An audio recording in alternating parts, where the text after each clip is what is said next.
दौरान जब लोगों की आय टूटी तो सोने ने आपात फंड का काम किया। लॉकडाउन के दौरान लोगों ने सोना बेचकर अपना काम चलाया। हमेशा से ही सोने को एक बहुत ही सेफ हेवन इन्वेस्टमेंट की तरह देखा जाता रहा है। सोना पसंद किया जाता है सिर्फ केवल हमारे कल्चर और परंपराओं में ही नहीं बल्कि निवेश के लिए भी। लेकिन अगर आप सोने में निवेश करने की सोच रहे हैं तो आपके लिए सोवरेन गोल्ड बॉन्ड कैसा विकल्प है और इसके साथ ही सोने की चाल कैसी रहेगी आने वाले दिनों में, इन सब पर बात करने के लिए मेरे साथ जुड़ रहे हैं केडिया कमोडिटीज के डायरेक्टर अजय केडिया जी। नमस्ते अजय जी, स्वागत है आपका मनी 9 पर। आरबीआई ने 2 ट्रांच का अनाउंसमेंट किया है। जून वाले ट्रांच को अगर कोई मिस कर जाए तो सोच समझकर अगस्त में खरीदारी कर सकता है। गोल्ड बॉन्ड को आप निवेश के लिए कैसा विकल्प मानते हैं और इसे कब चुनना चाहिए? इसको अगर कोई चुन रहा है तो उसे किन बातों का ध्यान रखना चाहिए? मेरे ख्याल से पॉइंट नंबर 1 तो ये है कि इसका जो मैच्योरिटी है वो 8 साल की होती है, तो 8 साल के लिए आप लॉक्ड रहेंगे इस निवेश के साथ। नमस्कार। देखिए, सोने भारत को वैसे भी हम सोने की चिड़िया कहते हैं और सोने का जो लगाव है वो हमारे इमोशन के साथ, हमारे हर रिचुअल के साथ जुड़ा हुआ है। तो पहला चीज है, भारत को बताना नहीं पड़ता कि हमें सोने में निवेश करना था। लेकिन अगर हम कुछ फिगर्स बैक में जाते हैं तो 2010, 11, 12, 13 में हमने देखा लगभग हमारा एनुअल गोल्ड इंपोर्ट था वो करीबन 1000 टन से ज्यादा का होने लग गया था, जिसके चलते ये चिंता थी कि फॉरेन जो डॉलर्स है वो काफी आउटफ्लो हो रहा था, जिसके चलते गवर्नमेंट ने एक सेग्रीगेशन किया कि आप इन्वेस्टर हैं तो आप मेकिंग चार्जेस और इंपोर्ट्स के बजाय हम डिजिटल माध्यम से इन्वेस्ट करें। तो हमने 2015 से देखा कि गोल्ड सोवेनियर बॉन्ड एक बेहतरीन विकल्प के रूप में निकला है। इससे पहले अगर हमें कुछ निवेश करना था गोल्ड में, देखिए निवेश और कंजम्पशन ये दोनों अलग अलग चीजें, इसे समझना बहुत जरूरी है। इंडिया में अक्षय तृतीया, धनतेरस, यहाँ पे हम देखते हैं हमेशा गोल्ड में हम निवेश करते थे, बट निवेश करने के लिए हमारे पास गोल्ड कॉइन, गोल्ड बार और ज्वेलरी के रूप में रहते थे, जहाँ पे मेकिंग चार्जेस भी लगता था और एक जोखिम भी अटैच रहता था। बट गोल्ड सोवेनियर बॉन्ड आपको ये दोनों चीज से एक रिलीफ देता है। पहला चीज है कि आप इलेक्ट्रॉनिक फॉर्म में ले रहे हैं तो यहाँ पे मेकिंग चार्जेस आपका बच जाता है। इस स्कीम को और अट्रैक्टिव बनाता है इसका 2.5% का इंटरेस्ट मिलना। साथ में हमने देखा गवर्नमेंट 50 रुपया पर ग्राम एक डिस्काउंट और ऑफर करती है। तो इसका मतलब है अगर आप निवेश करना चाहते हैं गोल्ड में तो एसजीपी सबसे बेहतरीन विकल्प रहेगा।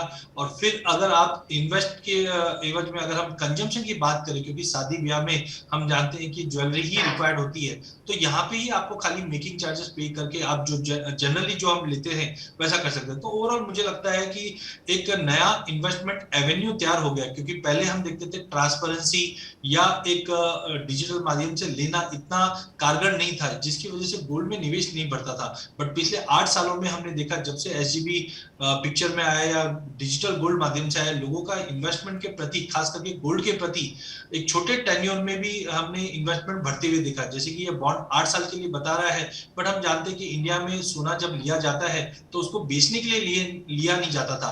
बट अब डिजिटल माध्यम से हम आज सपोज मैंने 2 साल पहले सोने को 32,000 में या 30,000 में लिया और आज मुझे एक अच्छा डबल डिजिट रिटर्न मिल रहा है, तो अब मैं प्रॉफिट बुक कर पा रहा हूं बिकॉज ऑफ दिस डिजिटल माध्यम। पहले हम खाली ज्वेलरी लेके रख देते थे। जी, तो अजय जी, आपने जैसे कहा अब 8 साल के आसपास हो रहा है सॉवरेन गोल्ड बॉन्ड जब लॉन्च हुआ था, तो इन 8 साल में अगर मैं कहूँ आप मुझे एक रिटर्न का एक स्नीक पिक दे दें तो आप क्या बताना चाहेंगे कि कितना रिटर्न किसी को मिला होगा अगर उसने 8 साल पहले खरीदा होगा? और अभी का भाव हम देख रहे हैं 5,000 के आसपास, जो फ्रेश ट्रांच आया है उसका 5,091 है। डिजिटल खरीदेंगे तो 50 रुपए के डिस्काउंट के साथ 5,040 के आसपास पड़ेगा। अगर किसी ने 8 साल पहले किया होगा तो अभी मैच्योरिटी के आसपास है तो कितना कमाई हो रही होगी? आप हमें एक कैलकुलेशन दे पाएंगे रफ? बिल्कुल, अगर हम 2015 से भी अगर बात करें तो डोमेस्टिक मार्केट पे करीबन भाव बीच में हम कंसोलिडेशन देख रहे थे जब 25,000 के आसपास का भाव था। तो अगर फर्स्ट ट्रांच का, अगर if I am not wrong, 2500-2600 के आसपास का भाव था और अब हम नया ट्रांच जो आ रहे हैं वो करीबन 5,040 के आसपास या 50,000 के करीब का है। तो ऑलमोस्ट डबल हो चुका है जो हम लोग जनरली देखते हैं प्राइजेस के अंदर। इनफैक्ट अगर पिछले अगस्त 2020 की बात करें तो गोल्ड के प्राइजेस 5600 तक, 56,000 तक का भी लेवल दिखा चुका है। तो इन ऑल अगर हम 2015 से अभी तक की बात करें तो हमने प्राइजेस को करीबन अगस्त 2015 में 24,500 का लेवल देखा था। तो ऑलमोस्ट हम डबल से ज्यादा का रिटर्न देख चुके हैं। अब ज्यादा करके लोग कंपेयर करते हैं इस रिटर्न को इक्विटी मार्केट से, बट आप समझिए कि जोखिम और निवेश दोनों डिफरेंस है। इक्विटी के अंदर जोखिम के साथ आपको रिटर्न मिल रहा है, बट गोल्ड अभी तक का ट्रैक रिकॉर्ड आप पिछले 5 साल का, 10 साल का, 50 साल का देखिए, जितने लॉन्गर रन में जाते हैं स्टडी गेन्स मिलते हैं। तो हमने बिल्कुल। ऑलमोस्ट देखा एक कि तो आपने 24,500 से गोल्ड हमने के 56,000 प्राइस का का लेवल। तो अप्रिसिएशन बताई दिया, इसमें हमें वो भी कैलकुलेट करना होगा कि इसमें आपको सालाना जो है वो ब्याज भी मिला होगा 2.5% का, तो वो भी बिल्कुल, ऐड हो बिल्कुल। जाएगा। तो आप जो कमाई कर रहे होंगे इस निवेश से, जो रिटर्न आपको मिल रहा हो, कमाई तो मुझे लगता है गलत शब्द है, रिटर्न जो आपको मिल रहा है, रिस्क कम है और आपको रिटर्न में सरकार इसमें, आपको इक्विटी में तो ये ब्याज कहीं से नहीं मिल रहा होगा। अब मैं अजय जी आपसे ये पूछना चाहूंगी कि हम जैसे देखते हैं, हम लोग की क्या टेंडेंसी है कि ज्वेलरी खरीद लो जी, और ख़ास तौर पर जो हमारे ग्रामीण इलाके हैं और सेमी अर्बन इलाके हैं, वहाँ पर अभी भी ज्वेलरी को माना जाता है निवेश। तो कोई अगर सोना खरीद रहा है, उसके पास पैसे हैं, वो सोना जमा कर रहा है ताकि उसका बुरे वक्त में उसे शायद मदद मिल जाए, अच्छे वक्त में शादी में वो अपने घर में जो भी महिलाएं हैं वो पहनेंगी, तो आपको लगता है ज्वेलरी अच्छा निवेश है और इस निवेश में आप कोई जोखिम देखते हैं, या ठीक है एक ट्रेडिशनल तरीका है, चला आ रहा है, इसमें कोई हर्ज नहीं है?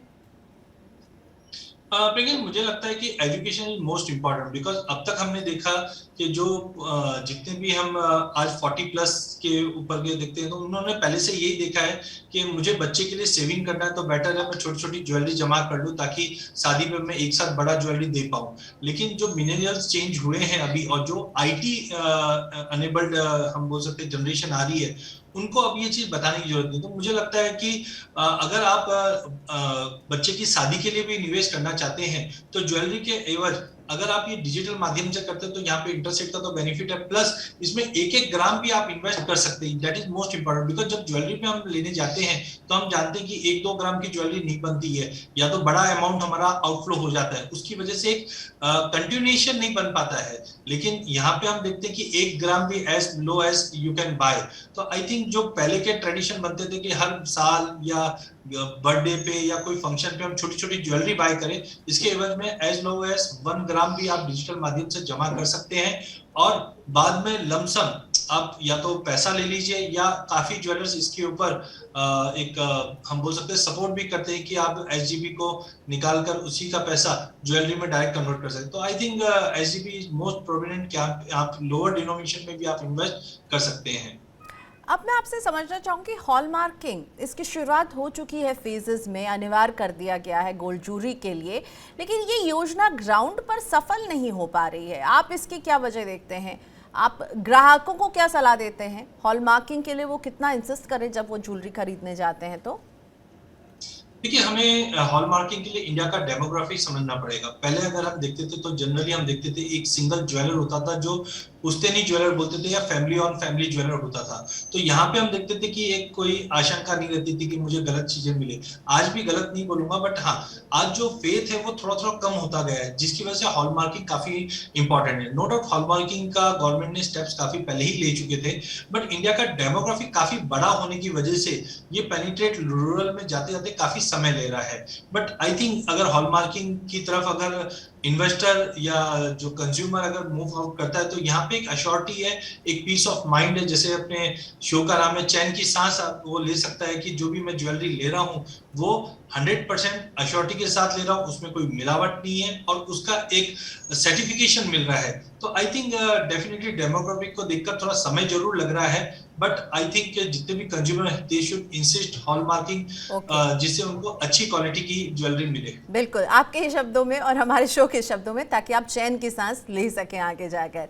अब ये बताइए अजय जी, गोल्ड में निवेश करने के लिए क्या ये सही मौका है? अभी जिस तरह का एनवायरनमेंट हम देख रहे हैं, आप इसमें निवेश करने के लिए सलाह दे रहे हैं, और कौन से विकल्प को आप सबसे बेस्ट मानते हैं? क्योंकि हमने सॉवरेन गोल्ड बॉन्ड की तो बात की, लेकिन साथ ही में डिजिटल माध्यम एक ईटीएफ का भी अवतार है, एक्सचेंज ट्रेडेड फंड के तौर पर, और गोल्ड म्यूचुअल फंड भी है। तो निवेश के लिए सही मौका है, कौन सा है बेहतर विकल्प आपको लगता है? देखिए, निवेश के लिए मौका हमेशा सही रहता है, बट अभी का अगर हम बात करें तो काफी इंपॉर्टेंट जंक्चर पे हम लोग हैं। हमने देखा पोस्ट पैंडेमिक के बाद इकोनॉमी में जो फॉल डाउन आया है, यहाँ पे हम देख रहे थे गवर्नमेंट एफर्ट्स लेने के बाद इक्विटी मार्केट या बाकी एसेट क्लास की कोशिश हुई थी रिकवर करने की, बट 2022 से हम देख रहे हैं कि पहला चीज रिसेशन का माहौल बना हुआ है, इन्फ्लेशन अपनी चरम पे है। आज भी हम यूके यूएस की इन्फ्लेशन देखें जो 40 साल की हाई पे बना हुआ है, और गोल्ड को इन्फ्लेशन का दोस्त माना जाता है। साथ में हमने इक्विटी मार्केट में जो सेल ऑफ आते हुए दिख रहे हैं, ऑलमोस्ट लगभग हाई से अभी तक देखे तो हमने 18% का फॉल देखा है। तो जब भी इक्विटी मार्केट में फॉल आता है वो गोल्ड को सपोर्ट करता है, तो मुझे लगता है मौका सही है यहाँ पे गोल्ड में इन्वेस्ट करना चाहिए। वहीं अगर विकल्प की बात करें तो डेफिनेटली हमारे पास आज की डेट में काफी विकल्प आ चुके हैं। एसजीपी तो अपनी जगह पे है, जैसे कि आपने ईटीएफ बताया, और साथ में म्यूचुअल फंड भी है, और साथ में फ्यूचर डेरिवेटिव भी है जहाँ पे एक्सचेंज से भी डिलीवरी ले सकते हैं। बट इन सबसे बढ़िया ऑप्शन जो मुझे लगता है वो एसजीपी लगता है, क्योंकि वहां पे 2.5% का जो इंटरेस्ट है ये आपके इन्वेस्टमेंट को एक वैल्यू ऐड करता है। इसके बाद ईटीएफ भी काफी है। इनफैक्ट हमने फरवरी में देखा कि इंडिया के अंदर सिल्वर ईटीएफ भी लॉन्च हो चुका है। आज सिल्वर एज ए इन्वेस्टमेंट हमारे पास कोई विकल्प नहीं था, तो सिल्वर ईटीएफ में भी आप इन्वेस्ट करके चल सकते हो। तो ओवरऑल मुझे लगता है SGP is best among all the avenues which are being available right now. और अगर अजय जी आप हमारे प्लेटफॉर्म में, तो हम आपसे ये पूछे बिना आपको जाने दे ही नहीं सकते हैं कि गोल्ड का भाव जो है 50,000 रुपए प्रति 10 ग्राम के स्तर पर है, और इसी के इर्द गिर्द काफी दिनों से घूमता हुआ भी नजर आ रहा है। आप गोल्ड के प्राइसेस को लेकर क्या आउटलुक रखते हैं? इस साल के अंत तक कहां तक जा सकता है सोना? देखिए, जो हमने फंडामेंटल पॉइंट्स बताए कि रिसेशन का खतरा हमारे सामने बना हुआ है, इन्फ्लेशन अपनी चरम पे है, और बाकी असेट क्लास में जो करेक्शंस आ रहा है वो गोल्ड को काफी अट्रैक्टिव बनाता है। बट पिछले महीने में हमने देखा, पिछले हफ्ते में इनफैक्ट देखा, फेड ने जो रेट हाइक किया है और हॉकी स्टोन रखा है, उससे कहीं ना कहीं अगले 6 महीने में बार बार रेट हाइक होगा, वो गोल्ड को थोड़ा सा दबाने की कोशिश करेगी। बट डोमेस्टिक मार्केट में रुपए में जो गिरावट बढ़ रही है, ये कहीं ना कहीं डोमेस्टिक मार्केट में गोल्ड को और सपोर्ट करेगी। तो मुझे लगता है कंजर्वेटिवली अगर रेंज की बात करें तो पूरे साल भर में 47-48 का एक अच्छा खासा बेस बन चुका है। हायर साइड में मुझे लगता है कि 56-56,500 हजार तक का लेवल ईयर एंड पे देख पाएंगे। जैसे जैसे हम सेकंड हाफ में पहुंचेंगे, फिजिकल डिमांड इंप्रूवमेंट होता हुआ दिखाई देगी, जिस ढंग से हम इक्विटी मार्केट या बाकी मार्केट्स में कंसर्न्स देख रहे हैं। तो ओवरऑल मुझे लगता है कि ईयर एंड तक 56-56,500 हजार तक का लेवल गोल्ड डोमेस्टिक मार्केट पे देखा जा सकता है। 56,000 क्रॉस करते हुए गोल्ड अजय जी कह रहे हैं, तो यानी गोल्ड में अभी हम देखेंगे बढ़त आएगी, अभी भले ही थोड़ा सा ठहराव है।